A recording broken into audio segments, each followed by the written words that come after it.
Didik TV KPM. Ya, sebagai seorang murid, ada banyak peranan-peranan yang kamu boleh pilih. Yang pertama, sebagai ketua kelas.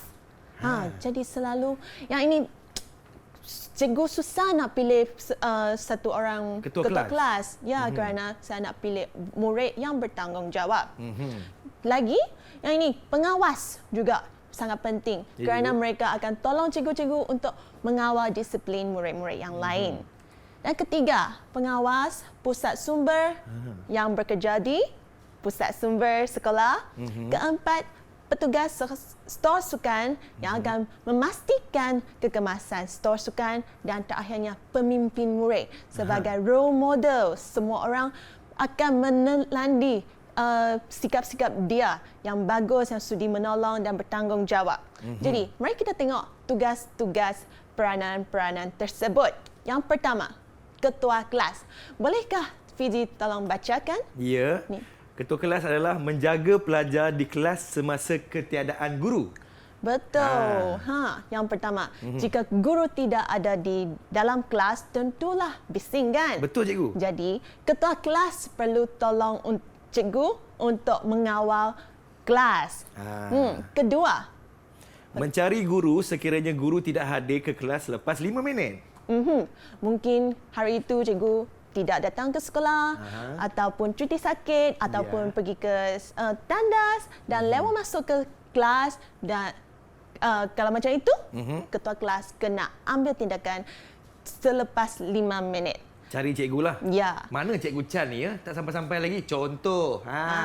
Itu peranan ketua kelas. Ya, yang betul. Seterusnya. Dan ketiga, kita perlu memastikan kelas dalam keadaan yang bersih, selamat, kemas dan ceria.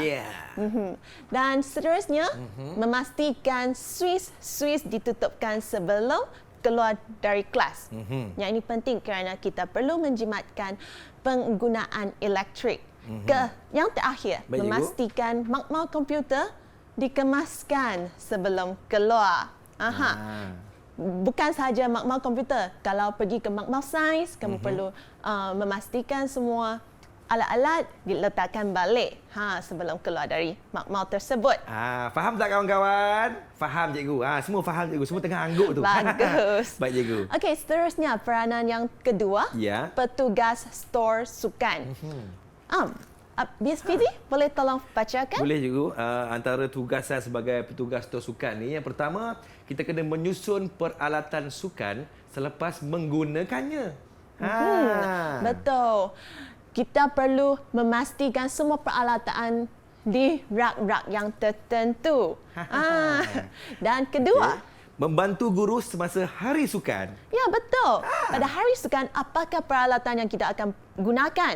Wah, banyak tilam yang berat. Tidak mungkin cikgu yang seorang diri yang ambilkan semua peralatan itu semua kan? Jadi, perlukan pertolongan dari murid-murid. Yang terutamanya, petugas stor sukan. Faham cikgu? Okey. Disiplin murid sangat penting. Jadi, pengawas akan tolong cikgu untuk memastikan semua murid mematuhi peraturan sekolah. Ya, cikgu. Bolehkah kamu bacakan? Boleh, cikgu. Ya. Pengawas ni bertugas di kantin dan memastikan murid beratur semasa membeli makanan. Dan juga perlu memastikan murid memasukkan pinggan kotor ke dalam basin. Jangan biarkan di atas meja saja. Betul. Itu tidak bertanggungjawab, cikgu. Betul. Dan seterusnya, pengawas pusat sumber. Ya, saya paling suka pergi ke pusat sumber untuk membaca buku. Sama dengan saya, cikgu. Saya suka membaca. Bagus. Ya. Jadi, pengawas pusat sumber perlulah menyusun buku di rak-rak yang tertentu. Dan juga bertugas di kaunter sirkulasi. Kalau ada murid nak pinjam buku atau memulangkan buku, dia yang bertanggungjawab. Jadi sini nak uji kefahaman Fizi tentang apa yang kita belajar tadi mengikut peranan-peranan. Jadi peranan-peranan di sekolah terdapat 4 yang kita cakap tentang kan. Jadi bolehkah kamu bacakan peranan-peranan? Kawan-kawan nampak tak di depan Abang Fizi ni? Kita ada peranan tentang ketua kelas. Ya, nombor Jadi 1. apakah peranan sebagai ketua kelas ni, cikgu ya? Kita kena Tugasnya. tengok ya. Tugasnya, Sila carikan. saya rasa memastikan makmal komputer dikemaskan sebelum keluar, cikgu. Betul. Ha. Bagus. Okey, saya Betul, tampal, Bun. cikgu ya. Ya, Okey. ambilkan kad dan tampal. Yang Lagi kedua, satu tugas. memastikan suis ditutup sebelum keluar. Ini penting ni, cikgu. Ya, untuk menjimatkan betul. elektrik, cikgu. Bagus. Untuk pengawas pula, Pengawas. tanggungjawabnya adalah bertugas di kantin dan memastikan murid beratur semasa membeli makanan. Betul, Bun. Betul pun, cikgu. Aduh. Okey, yang seterusnya, memastikan murid memasukkan pinggan kotor ke dalam besen. Ya, jangan biarkan di atas meja saja. Betul. Nanti tikus-tikus ada kat situ, cikgu. Okey, apa pula pengawas pusat sumber? Pengawas pusat sumber, saya rasa menyusun buku di rak, cikgu. Ya, pusat sumber mengenai buku. Okey. Yang seterusnya, saya rasa bertugas di kaunter sirkulasi. Ya, betul. Bertugas di untuk menguruskan peminjaman dan pemulangan buku. Yang seterusnya. Bagus, tinggal 2 saja. 2 saja, sudah ada 2, cikgu. Aha. Okey, petugas Bacakan. sukan. Membantu guru semasa hari sukan. Bagus, betul. Baik, cikgu. Yang seterusnya adalah menyusun peralatan sukan selepas menggunakannya. Bagus, betul semua. Okey. Okey, cikgu. Dah betul semua, cikgu. Jadi, berapa stiker cikgu nak bagi kat saya ni, cikgu? Boleh dapat 5. 5 stiker, cikgu. Ya. Bagus. Ya.